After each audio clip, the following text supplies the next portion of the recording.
Hello and welcome. I'm Reshma Shah, a pediatrician and award-winning author, a mom, and a home cook.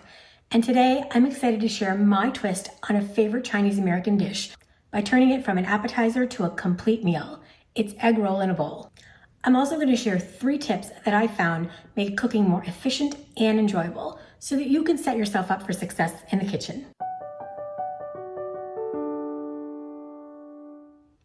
While I loved restaurant-style egg rolls, I was looking for a simpler dish that was plant-based and without the hassle of deep frying. This dish consists of 3 main components: the base, the filling, and the toppings. For today's base, I'm going to be using brown rice because I really like the hearty flavor and the texture that it gives the dish, but you could use white rice or your favorite noodle. While the base is optional, I think it gives the meal a more satisfying feel, so I wouldn't recommend skipping it. But if you're looking for a slightly lighter lunch, you could skip the base and just do the filling and the toppings. Before we start with the recipe, I want to share my 3 tips that are going to add some ease and enjoyment to your cooking. I find that these couple of extra steps actually create more calm in the kitchen so you can feel more relaxed and so that your dish actually turns out how you want it to. My 3 tips are to read the full recipe before you get started, to have a garbage bowl on hand, and to utilize the technique of mise en place. So let's briefly explore each of these tips. First, if you're using a recipe, make sure you read it all the way through before you get started. I've made the mistake of reading as I go, only to realize that I either forgot a really important ingredient or skipped the step of soaking, marinating, or chilling ahead of time. For instance, for today's recipe, you're going to want to cook your rice ahead of time so that it's ready by the time you're done cooking your filling, and you're going to want to give the tofu some time to marinate in the spices that we're going to add to it. Second, use a garbage bowl. It doesn't have to be anything fancy. It can be whatever kind of bowl you have around your kitchen. I find that using a garbage bowl to throw your food scraps in keeps your work surface nice and tidy, and it also saves extra trips back and forth to the trash can. We're lucky in our county to have compost collection, so my scraps will just go straight to the compost when I'm done cooking. And the final tip is to use a technique called mise en place, which is a French phrase that means put in place or gather. This sort of a setup is often used in professional kitchens to organize things for dishes, but it's quite handy in home kitchens as well. It's especially useful for dishes that come together pretty quickly, like today's egg roll in a bowl, because you don't want to run the risk of burning an ingredient because the next one isn't ready. We're going to be using aromatics, including ginger and garlic, that burn really easily. So I want to make sure that I have all of my ingredients prepped and ready to go. All right, now that I've shared the 3 tips that are going to create ease and enjoyment in the kitchen, let's get cooking. First, let's tackle the base. I'm using brown rice today because I like the texture and it gives the dish a more hearty flavor. I know that a lot of kitchen appliances can take up space and can be an added expense, but if you have the space and the budget, I think a rice cooker is a good investment. I like that it requires less than a minute of prep. I can set it for when I want dinner to be ready, and it consistently makes delicious rice. I don't add any additional salt or other ingredients. Most rice cookers come with their own measuring cup. I just rinse the rice a few times, follow the instructions for how much water to add, set my timer, and wait for the rice to be done. A slight word of caution when it comes to cooking brown rice: make sure you leave yourself enough time, as it takes a bit longer than white rice. While the rice is cooking, let's prep the remaining ingredients. In a medium-sized bowl, you're going to want to crumble 1 block of super firm tofu. I like using super firm tofu instead of either extra firm or firm tofu in this recipe because it really stands up a bit better and maintains a chewier texture. If you can't find super firm tofu, you could use extra firm tofu, but allow yourself 20 to 30 minutes so that you can press some of the water out of the tofu. And you just sort of break it apart and form it into small crumbles. If you've got young kids in the house, they actually might have a lot of fun helping you do this part of the recipe. Okay, so that's a nice consistency. It's okay if there are a few bigger chunks, but overall you want sort of a nice crumbly texture like this. For a lot of people that think they don't like the taste of tofu, I think it's because often they're not seasoning it adequately. So in order to make this tofu taste delicious, we're going to season it with just a couple of ingredients. I'm going to add 1 tablespoon of low sodium tamari. You could also use regular soy sauce. This is just what I had on hand, so I'm just going to put that over the tofu. And then I'm just gonna gently mix to combine this. And then I'm just gonna add 1 teaspoon of Chinese 5-spice. 5-spice is a blend of 5 or more spices that typically includes star anise, cloves, cinnamon, pepper, and fennel. You can typically find this in the spice aisle of your grocery store. If you can't find Chinese 5-spice, you could just try to add some of the individual spices, but I really like the flavor that this adds. So just 1 teaspoon of Chinese 5-spice, just kind of sprinkle it on top. And then again, you're gonna mix to combine. Okay, I'm gonna set this tofu aside now and just kind of let the flavors combine. And meanwhile, we're gonna prep all of our vegetables. I'm gonna start by prepping some of our aromatics, which are just vegetables and herbs that are sauteed in some oil at the beginning of a dish to give it some flavor. And today I'm using scallions, ginger, and just a little bit of garlic. You can use 1 to 2 cloves of garlic depending on how big they are. I've got a pretty hefty sized piece of garlic here, so I'm gonna stick to just 1 clove of garlic. For the scallions, I'm gonna use both the white and the green parts. The white parts of the scallions are gonna function more of like a mild onion, and then I'm gonna save the green parts of the scallion for our garnish at the end of the dish. So just start by trimming off the ends. And remember, we're gonna use our handy dandy garbage bowl. So I'm just gonna take the ends that are gonna go in my bowl for composting later. And I'm gonna line up my scallions just like this and slice them very thinly.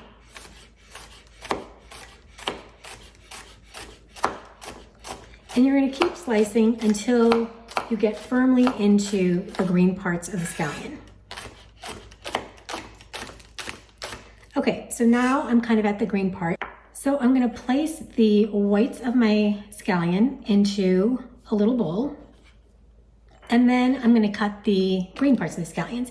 You could just simply continue slicing just as we did with the white parts, but to make it a little extra fancy, I like to actually cut the scallions on a bias, and you'll see the difference in terms of the shape that that creates just by shifting your knife to a 45-degree angle, just like this, and then slicing at the bias.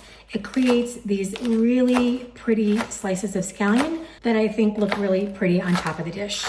Okay, and you can see the difference just in terms of the cut. When you slice them straight through, they make sort of these round rings, and then cutting them on the bias, they make a much prettier ring, I think. And we're just gonna place the green parts of the scallion in a separate bowl, and we'll save them to garnish the dish at the end. Next, I'm gonna prep my ginger, and there are a variety of different ways that you can kind of peel the ginger. You actually don't even have to take the peel off if you don't want. I find that sometimes, especially in milder dishes, it can add a little bit of a bitter flavor. So I do like to peel my ginger for this. And there are techniques where you can use sort of the back of a spoon. I actually find the easiest way to peel ginger is to use a good old vegetable peeler. This reduces the amount of waste, and you can see it only takes off the peel and you're not getting into the meat of the ginger. So I really like using my vegetable peeler for this task.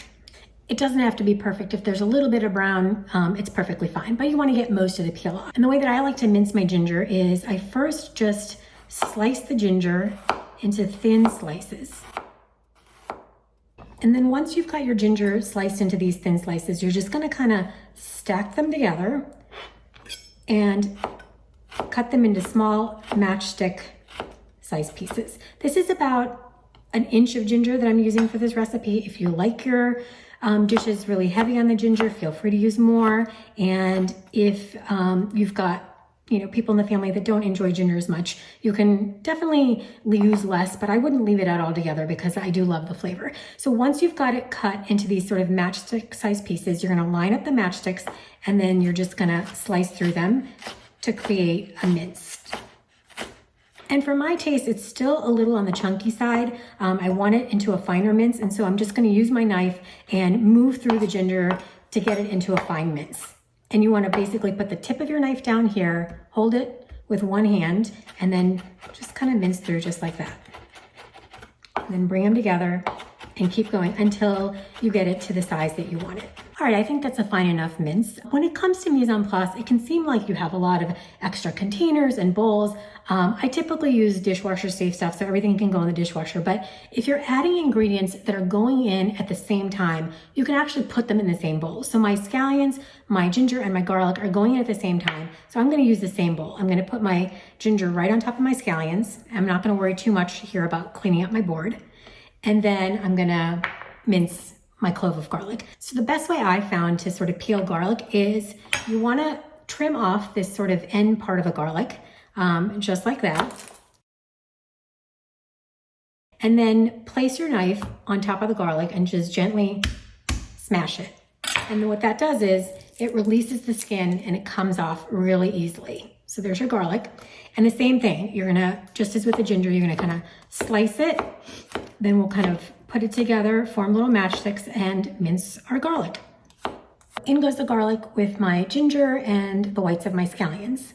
And next I want to show you how I like to prep mushrooms. Mushrooms can often have quite a bit of dirt in them, and you don't actually want to run them under water or put them in a colander to wash them, because that can actually create a lot of waterlogging in the mushrooms. What I prefer to do is to use a damp paper towel, or you could use a kitchen towel, and just gently kind of rub off any dirt that might be there. And then I just like to trim off this little tough part at the end. Just kind of trim that off a little bit, and then you just want to roughly chop these.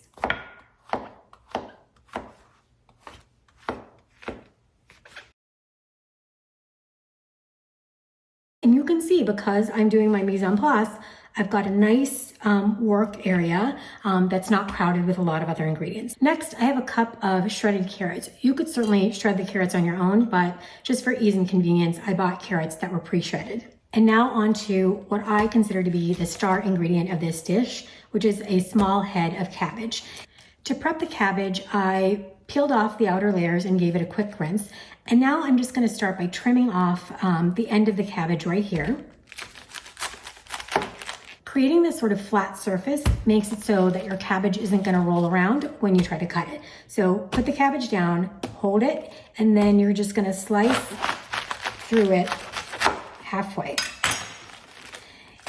The core of the cabbage is very tough, and you don't want that in your recipe. So the way that I like to remove the core is I'm going to cut the cabbage again on a flat surface. I'm going to cut it in half again.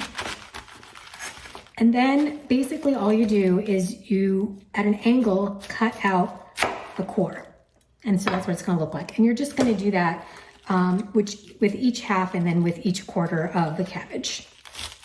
Okay, so now I have these 4 quarters of my cabbage with the core cut out, and I'm going to finely shred the cabbage, which is going to give it that consistency of what you find in the inside of an egg roll. And again, flat surface down so that you keep yourself safe. And then as finely as you can, you're just kind of move through the cabbage and create these sort of fine shreds, just like that. This seems like it's a lot of cabbage, but it's going to wilt down as we cook it, and it's gonna be just delicious. And you can see this is my garbage bowl. There's not a ton of waste, and so I'll just throw that in the compost. And before I start cooking, I wanna give you a look at what the full mise en place looks like.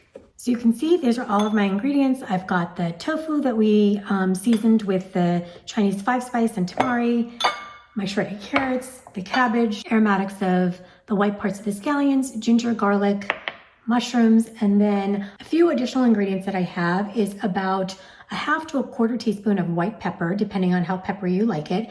If you don't have white pepper, black pepper is also fine to use, but I do like the flavor of white pepper in this recipe.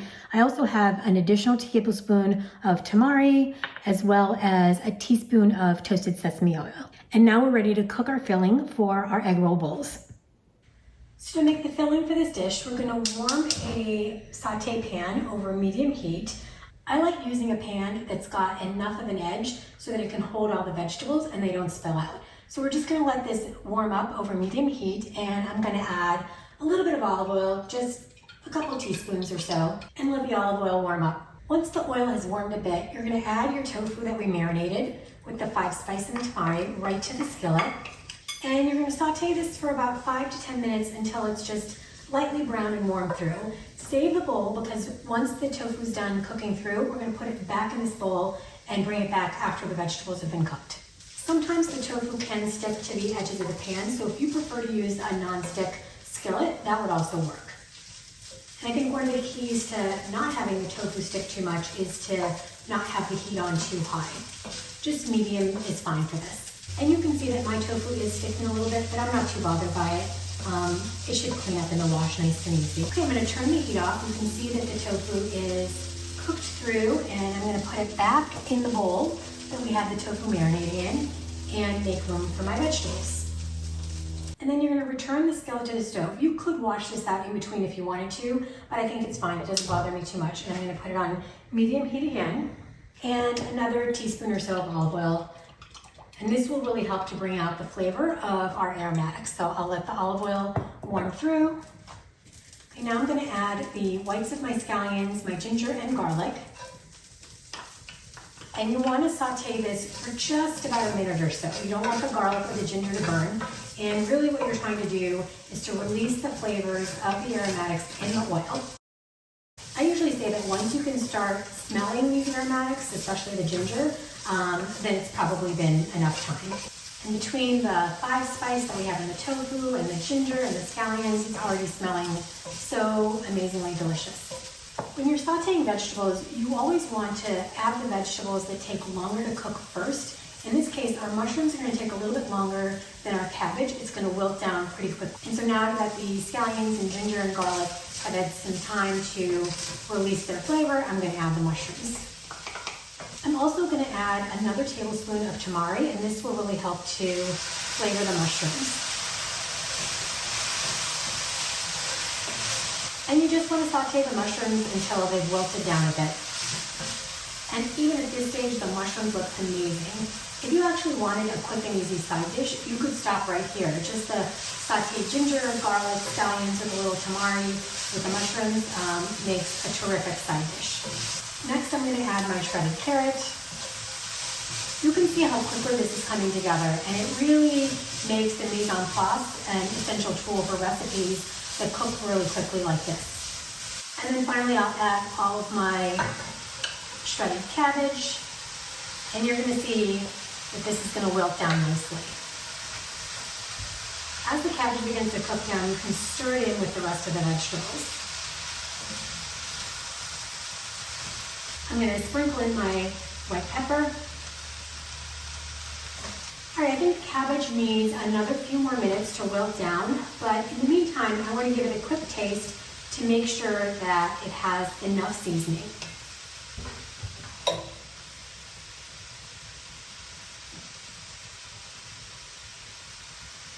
Okay, that's delicious, but my head of cabbage was a little on the larger side. Sometimes I'll just use half a head of cabbage, so I think it needs a little bit more tamari, needs a bit more salt, and so I'm just going to add another tablespoon of tamari.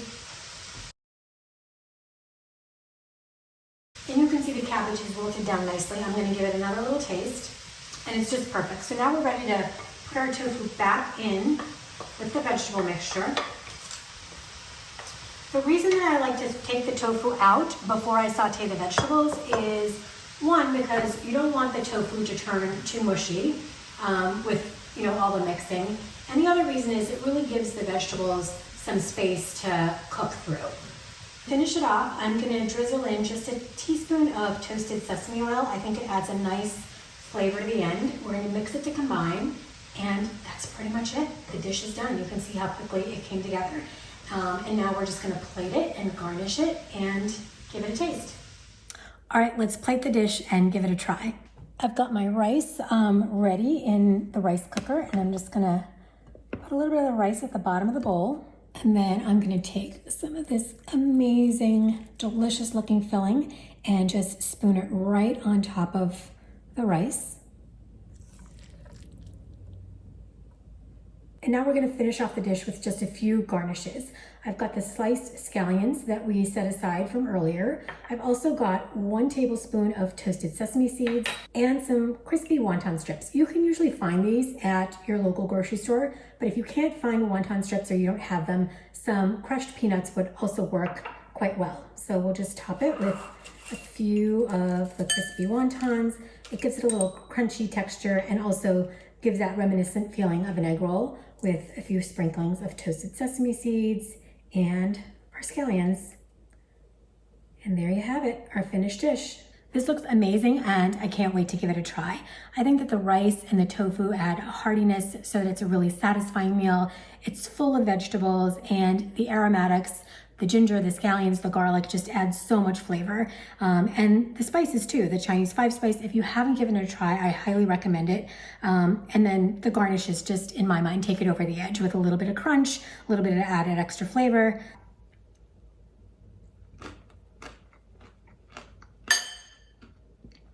It really is so good. I think you should definitely give it a try. I hope you enjoyed my egg roll in a bowl. If you have any questions or suggestions for future videos, please leave a comment below.